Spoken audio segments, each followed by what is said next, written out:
Hey y'all, couple of you said you'd like to see this fretwork from start to finish, so I'm gonna do it. Like I said, there's so many videos out there. Don't take this the way that it should be done. This is just the way I do it. This is the neck for the Harley guitar, and I dressed all the fret ends. You saw me doing some of that, and I checked it for high frets. I found about, I don't know, around 10 high frets, or maybe a little more, but I was able to take care of most of that with the fret hammer. So I've just got 4 partially high frets. So I figured this would be a good time to try out those new understring files I got. These files were from Prime Mock, M-O-C-H. I think that's what it is, or M-A-C-H, I don't remember. But they were about 50 bucks for a set of 3 different sizes. And to me, they look like clones of the Music Nomad understring files. But they're supposed to have little arrows on here so you can keep track of where your file's at, but I can see them if I put on a magnifying glass, but I would imagine Music Nomads are probably better made. I don't know, but they're, if I remember right, like 85 bucks. These were 50. But we're going to try them out here and see if they work. This is a high fret just on one little side here. And to be honest with you, I've already tried them, and they do work. And they cut really fast.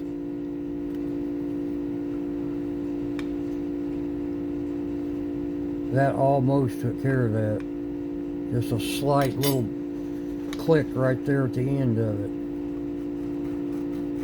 You can use these files back and forth, up and down, however, you know, if you don't have the strings on them.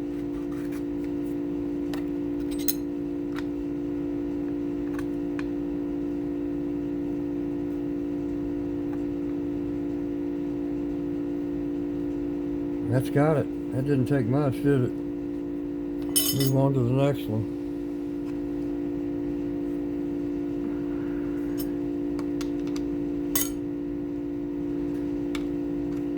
Check it before I do it.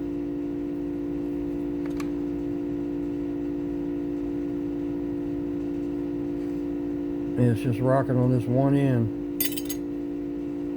which has been the way of most of them.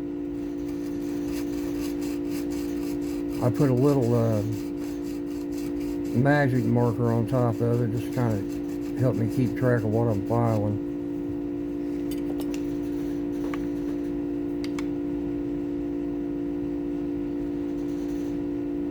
And that took care of that. Yeah, I'm pretty satisfied with these things. I read some bad reviews on them, mostly about this center one here, the one that's in the middle. They were saying that one end of it, the file is a little higher than the rest of it. And I believe they're right. I think I can see that. But I don't think that's going to be enough to affect what I'm doing. We'll see.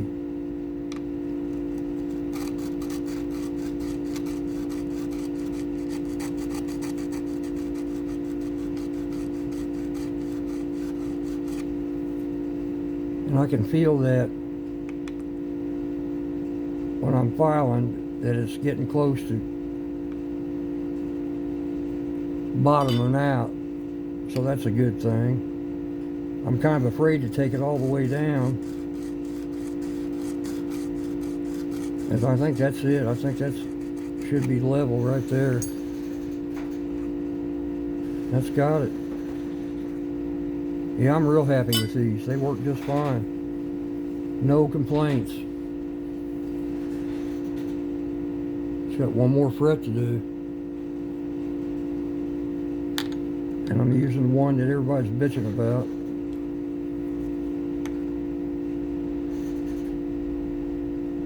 See, that's just not that bad, but might as well level it up.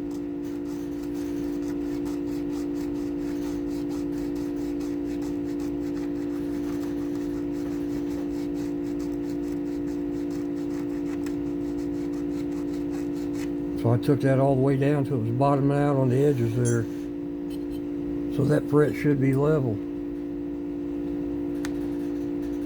And it is. Alright. Now we just need to crown them. I've got Music Nomad's S file. So I don't have a lot of experience in using it. And also, you guys, when you're using your files, man, keep them clean. Get your little wire brush and make sure they stay clean. You know, I'm a slob around here, but I keep my tools clean. And I've also got the StuMac centered Z file, which means their regular Z file, you have to turn it around to cut. You know, it only cuts one side at a time. This one cuts both sides at a time. Try it up here first.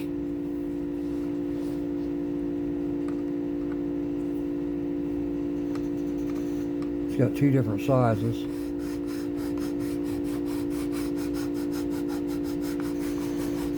And I've used this quite a bit before, so I know it cuts pretty quick. And I forgot to put my marker on it.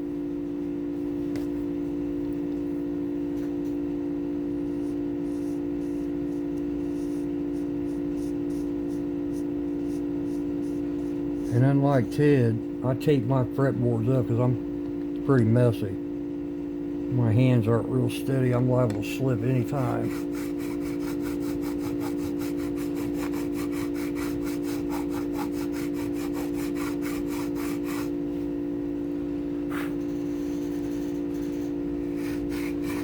We'll use the S file on the next one.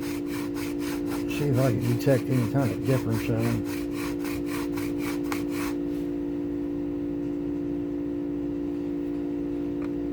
That should be real close to being done there.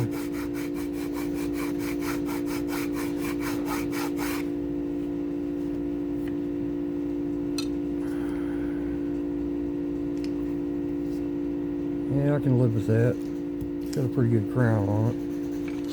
Let's try Music Nomad's S file. Got two sides, narrow to medium and wide. So we'll be using the narrow to medium.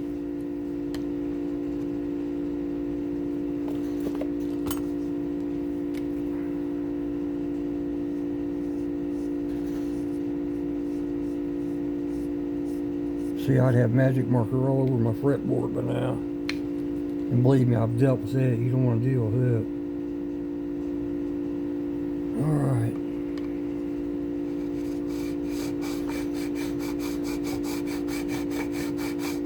Running these crowning files, you kind of try to follow the radius of your fretboard, radius of your fret. Now that one, I believe that Music Nomad cut a lot quicker.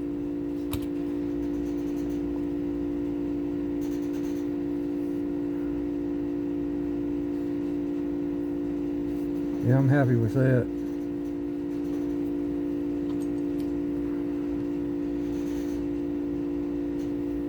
Try that again.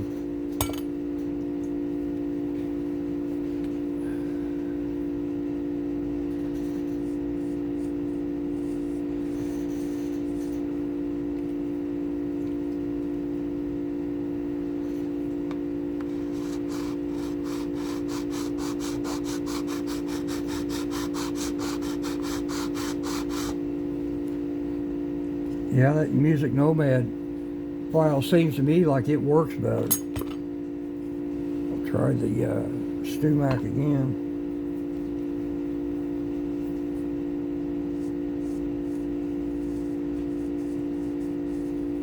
It cuts faster anyway.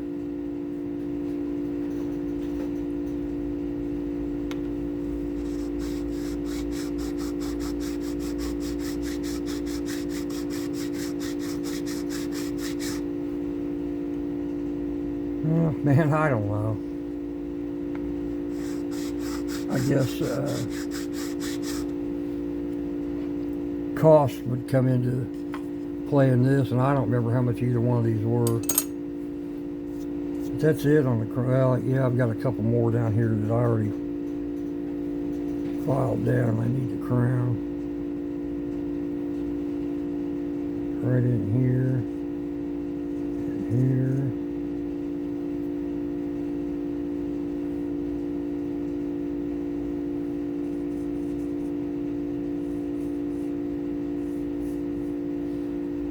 I'm gonna hit all those.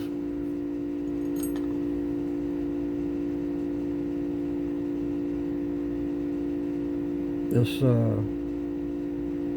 StuMac file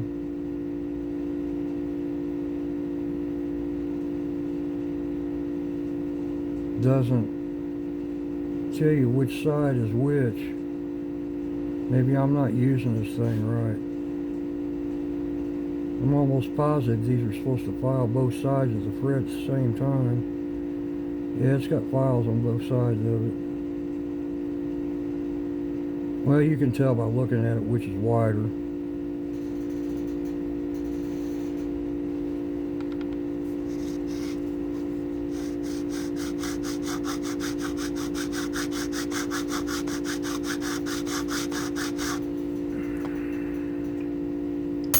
Yeah, I prefer the Z file myself, though. This seems to do a quicker job. Yeah, it makes short work of those.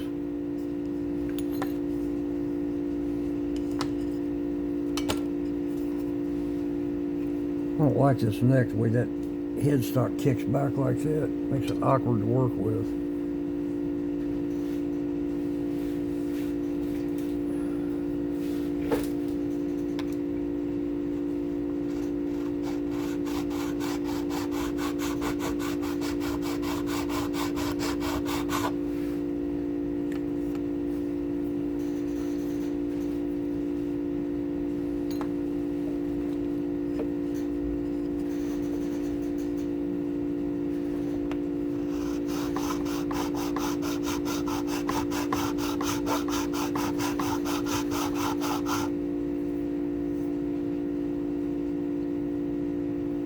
I don't know if any of you saw my video when I was using that Howard's feeding wax, but I definitely owe Howard an apology because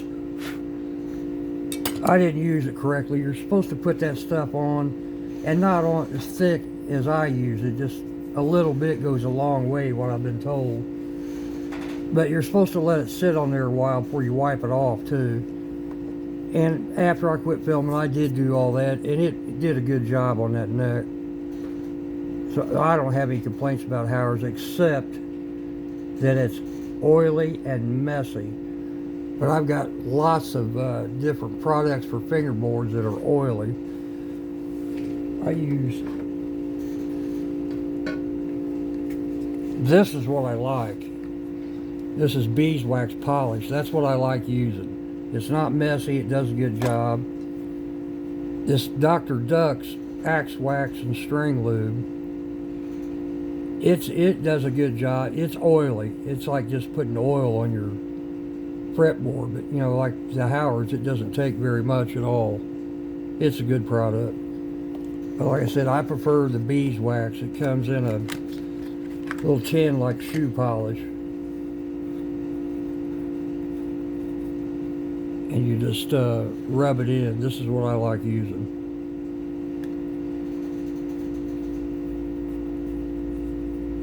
Alright, I'm going to turn this camera off for a minute and move. I got something I want to show you. Okay. Y'all saw me buff this Harley guitar, and I was having problems with the rubbing compound getting down inside all these little grooves and stuff. So what I eventually did, there's a spider. I used some naphtha and a toothbrush and got down in there and scrubbed that stuff. It came right out, no problem at all. And I was talking to my good buddy Charlie Gabaldon, and he's recommended coconut oil. And I don't remember right offhand what kind he said, but he told me. So I think I'll be looking into that too. It sounds like a pretty good product. But this is all buffed up. It needs to be polished or waxed. I haven't waxed it yet, but I'll do that. And we'll put this thing together. I'll get that neck done. But hang on a minute. I'm going to move this and show you one more thing here. This was supposed to be an unboxing, but I've already unboxed it. Oh!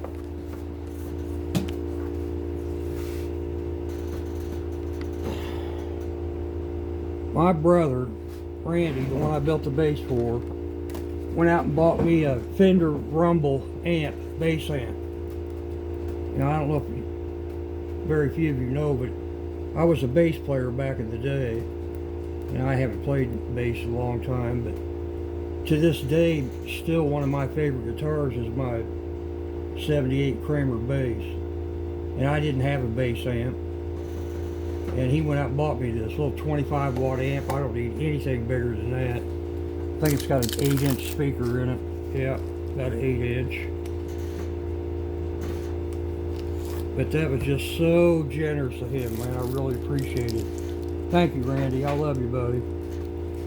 Well, that'll be it for now, you guys. I got so much stuff going on in here, I don't know what's going to be next. But I'm going to try to get on that Beck's guitar.